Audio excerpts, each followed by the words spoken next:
দেখো বন্ধুরা, আজকে চচ্চড়ি রান্না করবো। ডাঁটা, আলু আর কাঁঠালের বিচি দিয়ে। সব কিন্তু একই রকম সে কাটতে হবে। দেখো লম্বা লম্বা করে ডাঁটাগুলো। আজকে দেখো আমি আজকে তেল দেব না। আগে এই যে ডাঁটাগুলো দিলাম, এই যে আলুগুলো দিলাম, কাঁঠালের বিচিগুলো দিলাম। এবার এক এক করে এই যে শুকনা ঝালের গুঁড়া, এটা জিরা বাটা, ধনে বাটা, আদা রসুন একসঙ্গে বাটা, আর একটু কাঁচামরিচ বাটা। এই যে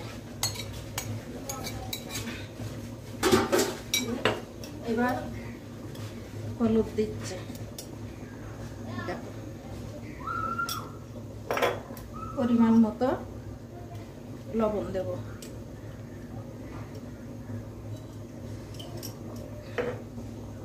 এইবার দেখো, এইবার তেল দেব এইভাবে।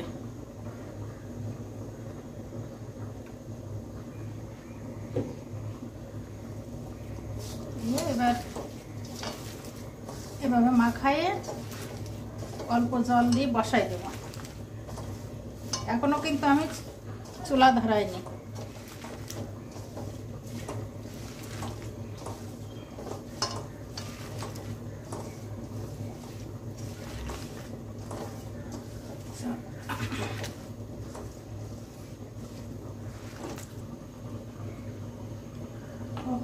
এই দেখো পেঁয়াজ দেয়নি, দেখছো?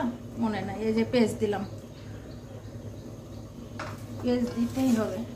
এতে যদি আরো ছোট মাছ দিয়ে এইভাবে রান্না করা যায় তাহলে খুব মজা লাগে। আমার আজকে ছোট মাছ নাই, তার জন্যে মাছ ছাড়া আজকে চচ্চড়ি। ডাঁটা, আলু, কাঁঠালের বিচির চচ্চড়ি। এবার এই একটু জল দেব।